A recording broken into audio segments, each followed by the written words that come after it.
Ini buku tentang apa?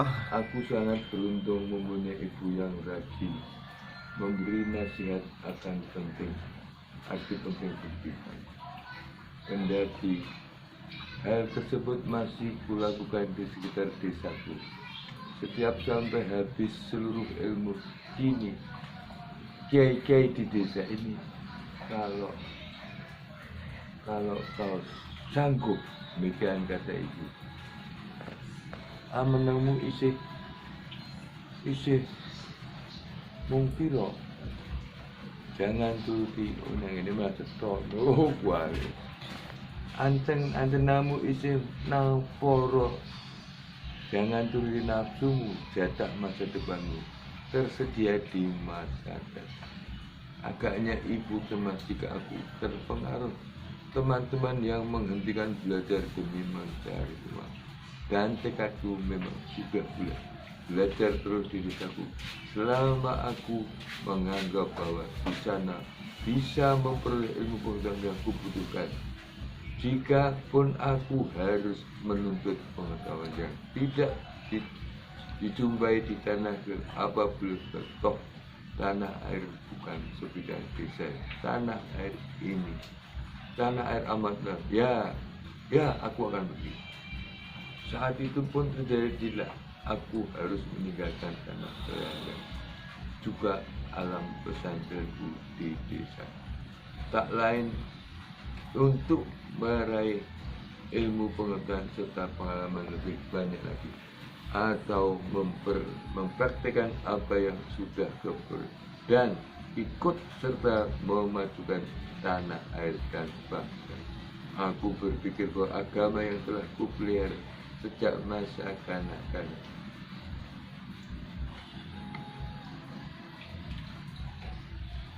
pada akhirnya bukan lagi untuk diriku sendiri. Agama Islam adalah suatu tatanan hidup untuk mengatur perilaku tiap-tiap orang dewasa, baik laki-laki maupun perempuan, dari mulai serabut-serabut halus yang masih melintas dalam pikiran, getaran hati, hingga membentuk sikap laku manusia agar senantiasa berbuat baik dan menghindari yang buruk, amar ma'ruf nahi munkar. Tujuannya demi membuat perang yang mulia bagi keselamatan jiwa raga pribadi dan orang, meliputi lingkungan yang luas. Dengan demikian manusia akan menikmati kebahagiaan hidup di dunia dan akhirat. Rabbana atina fid dunya hasanah wa fil akhirati hasanah wa qina adzabannar. Aku berbandar bahwa bangsaku, orang-orang yang sangat aku cinta itu amat perlu dibuat mengerti hal-hal yang menjadi tujuan Islam. Robo muda kang wis padha nampa piating kang moho mulya, dateng pundi mring sapa-sapa, mung Allah ingkang kuwasa. Sanajan tumengking palastra bagi bendera agama Islam, agama sadonya gempur palu. Aku bukan cuma penduduk desa, tanah airku bukan hanya Sokar, sebuah kawasan kecil yang terletak di antara Sungai Serai dan kaki Gunung Slamet, yang mungkin tidak akan dijumpai pada peta manusia. Tetapi bangsaku adalah bangsa yang besar jumlahnya, menempati urutan kelima di dunia setelah Cina, India, Soviet, Rusia, dan Amerika. Juga bertanah air luas, di mana perpaduan keduanya akan menjadi kekuatan amat besar untuk menciptakan kebaikan sekaligus bencana besar bila salah dalam membangun dan membentuk. Kecantikan tanah air di Indonesia yang memaksa seluruh dunia dilukis oleh para penyair sebagai butir-butiran zamrud yang bertabur dengan sangat indahnya. Sudah semestinya bila kekayaan alam ciptaan Allah yang terletak di bibir khatulistiwa sepanjang jarak Amsterdam sampai Ankara itu dijadikan medan bersujud kehadirat Allah Subhanahu wa Ta'ala sebagai sikap bersyukur atas karunia-Nya yang maha besar. Allahu Akbar, Allahu Akbar, Allahu Akbar, walillahi Allahu Akbar, Allahu Akbar, la ilaha illallah, Allahu Akbar, Allahu Akbar, Allahu Akbar, Allahu Akbar, la ilaha illallah, Allahu Akbar. Inna a'tainaka al-kautsar Shalli rabbika wanhar inna sani'aka huwal abtar. Hampir identik dengan abattoir dari Prancis, artinya menyembelih. Untuk menggugah bangsa yang besar tidaklah mungkin aku bekerja sendirian. Ini adalah pekerjaan besar, dan tiap pekerjaan besar meniscayakan waktu lama, berlimpah tenaga, juga banyak pikir. Hal-hal yang pasti tidak dapat dipenuhi oleh desaku, juga oleh kota kecilku sekali. Ini juga salah satu alasan kenapa aku harus meninggalkan. Namun yang kutinggalkan hanyalah desaku, alam ini, tapi tidak alam pesantren. Aku hanya berangkat dari sana, bukan meninggalkannya. Alam pesantren adalah duniaku, atau yang menempa jiwa, melukis jalan pikiran dan memahat cita-cita. Tentu aku ibarat sungai kecil yang hendak bermuara memasuki lautan luas yang bergelombang habis. Tetapi jika sungai kecil itu belumlah berjumlah ratusan, apalagi di antara ada juga sungai-sungai besar, lantas semuanya berkelautan yang satu. Sungai itu akan membuat warna lautan serta membentuk dasarnya.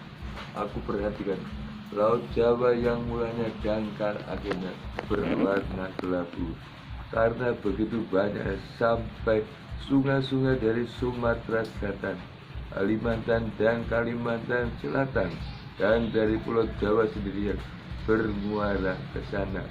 Dasar laut itu makin meninggi juga. Pada akhirnya manusia harus berbuat dan bertawakal, dan Allah yang maha menentukan. Jakarta 25 Safar 1399, 24 Januari 1979. Saifuddin Zuhri. Rumah posat puluh buku mimba tidalika wahia kal hijarati au asadu khosbah wa inna minal hijarati lamma yatafajjaru minul anhar wa inna minha lamma yasaqaku wa yakhruju minul ma. Maka hatimu keras, bahkan lebih keras dari batu-batunya, daripada batu. Waquduhan nasu wal hijar.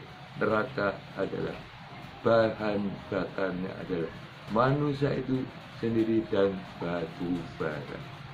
Sesungguhnya hatimu keras, bahkan bisa lebih keras daripada batu. Padahal batu-batuan di gunung itu, di bawahnya sudah adalah mengalir. Sungai bisa ditembus oleh sungai. Di atas sungai, di dalam sungai ada air.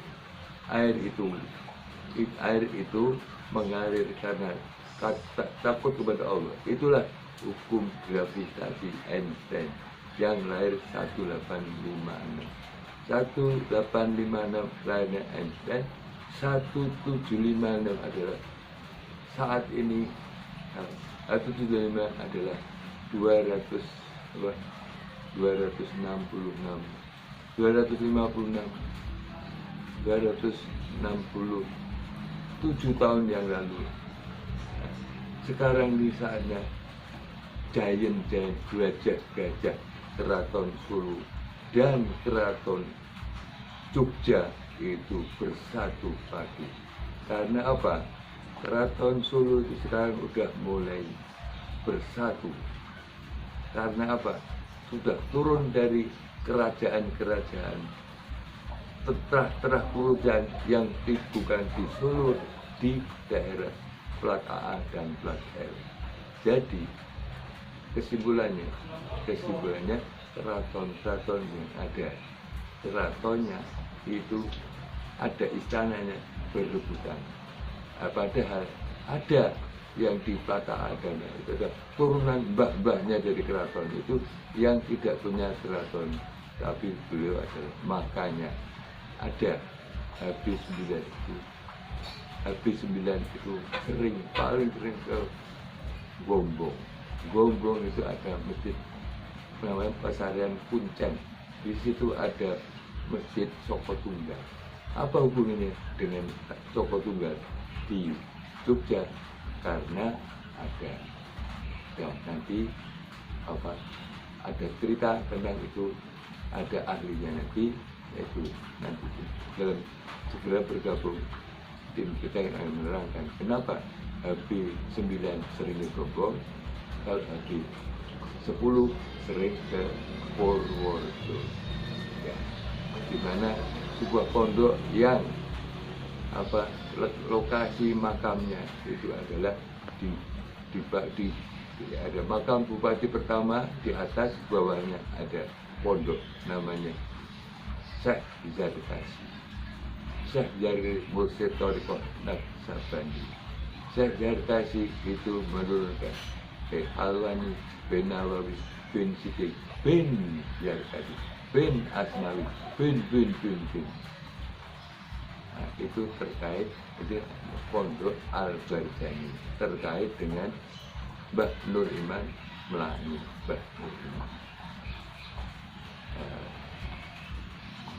Waalaikumsalam warahmatullahi wabarakatuh.